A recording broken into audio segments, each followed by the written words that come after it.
జగత్తులో ఆ పిచ్చి పట్టిన వాళ్ళు ఎలా ప్రవర్తిస్తారని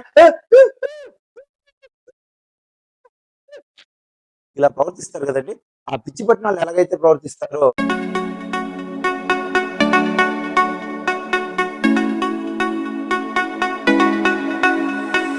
hi my dear students and respected teachers. ఈ రోజు ఈ వీడియోలో నీతి దోహే సెకండ్ పార్ట్ బిహారీ గారి దోహాన్ని పూర్తిగా తెలుగులో ఎక్స్ప్లెయిన్ చేస్తాను. ముందుగా రహీం గారి దోహాన్ని ఆల్రెడీ వీడియో చేసి ఉన్నాను, దానికి సంబంధించిన లింక్ డిస్క్రిప్షన్ లో పెడతాను, ఆ వీడియో చూడండి. ముందుగా ఈ 4 దోహాల్ని రాగయుక్తంగా ఎలా పాడాలో ఒకసారి నేర్చుకుందాం. కహీ రహీం సంపతి సగే బనత్ బహుత్ బహురీ विपति कसौटी जे कसे तेई सांचे मी रहीमन पानी राखिए बिन पानी सब सून पानी गए ना उबरई मोती मानुष चून कनक कनक तैन सौगुनी मादकता अधिकार उही खाए बौराई जग यही पाए बौराई नर की अरुणल नीर की गति कई कर जोई जे तो नीचो हई चलई ते तो ऊंचो होई. ఈ రోజు మనం ఈ వీడియోలో 10th క్లాస్ 10th లెసన్ నీతి దోహే సెకండ్ పార్ట్ బిహారీ గారి గురించి బిహారీ గారు చెప్పినటువంటి ఆ 2 దోహాల్ని క్లియర్ గా తెలుగులో ఎక్స్ప్లెయిన్ చేస్తాను. ఎక్కడ ఈ వీడియోని స్కిప్ చేయకుండా చివరి దాకా చూడండి. ముందుగా బిహారీ గురించి కవి పరిచయం. బిహారీ గారి గురించి కవి పరిచయం మనకి 5 మార్క్స్ రావడం జరుగుతుందండి. 5 మార్క్స్ ని మనం ఈజీగా ఎలా తెచ్చుకోవచ్చు చూడండి. ఇక్కడ కవి ఎవరండి? బిహారీ. కవి ఎవరండి? బిహారీ. జీవన్ కాల్ అంటే జన్మ మృత్యు అండి. 1595 1663 1595లో ఆయన జన్మించారు. 1663లో ఆయన చనిపోవడం జరిగింది. ప్రసిద్ధ రచన బిహారీ సతసయి అనేది మీకు అందరికి తెలుసండి. 700 పైగా ఏదైనా దోహాలు కలిగి ఉంటే దాన్ని సతసయి అంటారు. అక్కడ మనకు రహీం గారిలో కూడా రహీం సతసయి అనేటువంటి రచన ఉంది. అలాగే సేమ్ ఇవే సైడింగ్స్ అండి రహీం గారిలో కూడా. విశేష్ ఇన్కే దోహే నీతి పరక్ హోతే హై.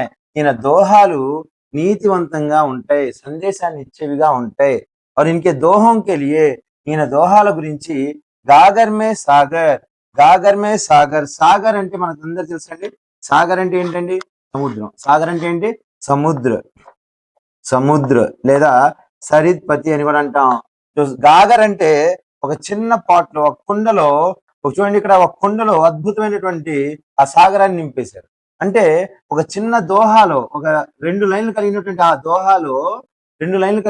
దోహాలో ఎంతో సముద్రం అంత మీనింగ్ అందులో దాపెట్టేసి ఆ దోహాలు అద్భుతమైన మెసేజ్ మనకి ఇస్తారు. కాబట్టి ఈయన దోహాల్ని గాగర్ మే సాగర్ భర్దేనే వాలి బాత్ కహీ జాతి హై.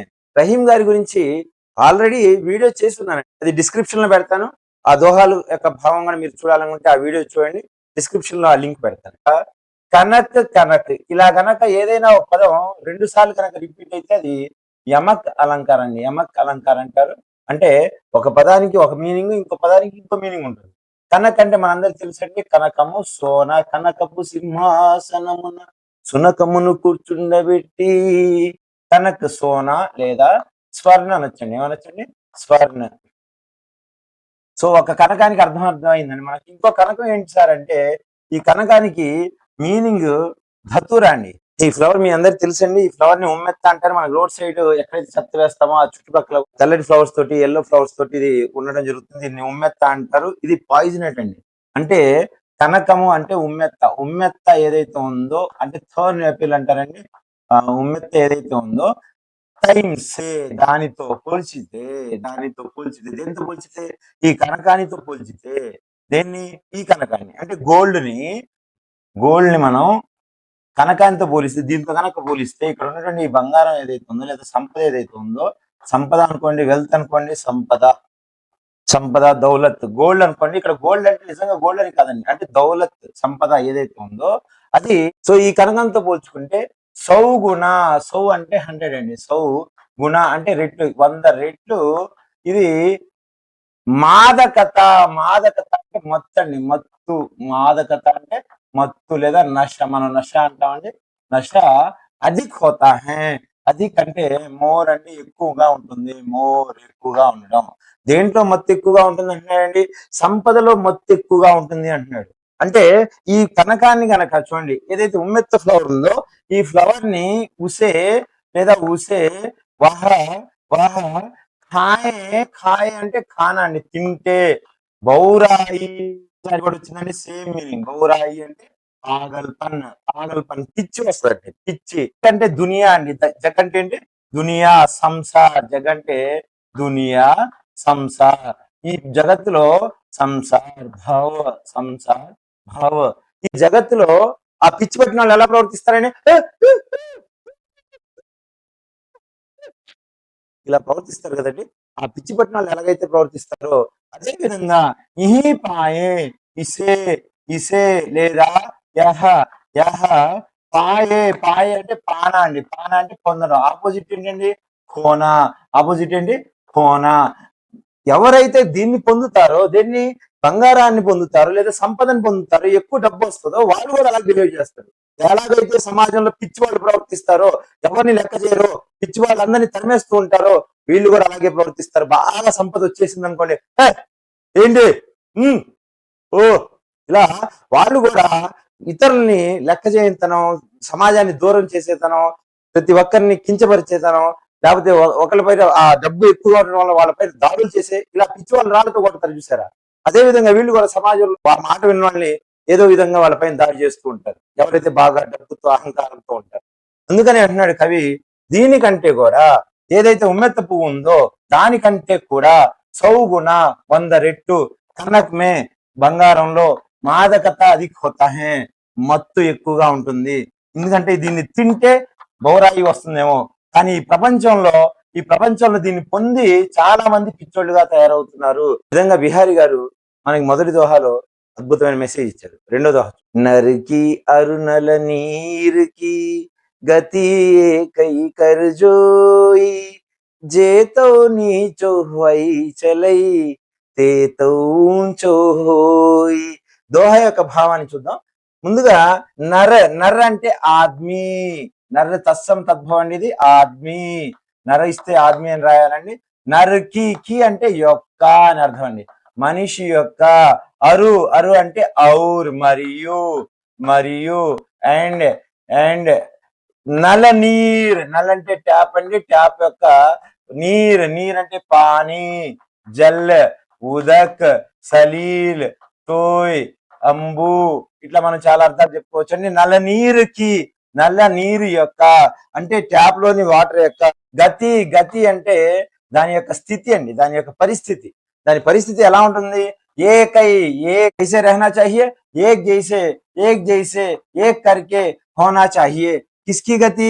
మానవుకి గతి, మనిషి యొక్క గతి. గతి అంటే ఆ సిస్టమ్ ఏదైతే ఉందో, ఆ ట్యాప్ లోని వాటర్ యొక్క సిస్టమ్ ఏదైతే ఉందో, అలాగే మనిషి యొక్క స్థితి కూడా, మనిషి యొక్క సిస్టమ్ కూడా ఇదే విధంగా ఉండాలి. రెండు ఒకేలాగా ఉండాలి. ఎలాగైతే జేతో జితనా జితనా జితనా జితనా నీచే హోకర్ చల్తా హై. నీచే అంటే క్రింద అండి. ఎంతైతే క్రింద హుయై చలై హోకర్ చల్తా హై, జితనా నీచే హోకర్ చల్తా హై. వాటర్ ఇప్పుడు గమనించండి, కింద వైపు ప్రవహిస్తుందా లేదా?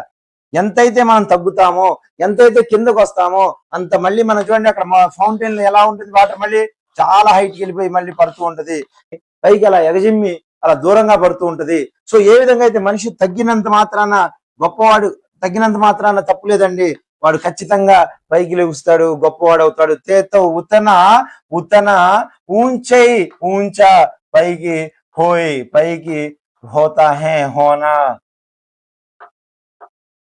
అంటే ఎంతైతే కిందకు వస్తాడో మనిషి అనేవాడు కూడా అంతేనండి.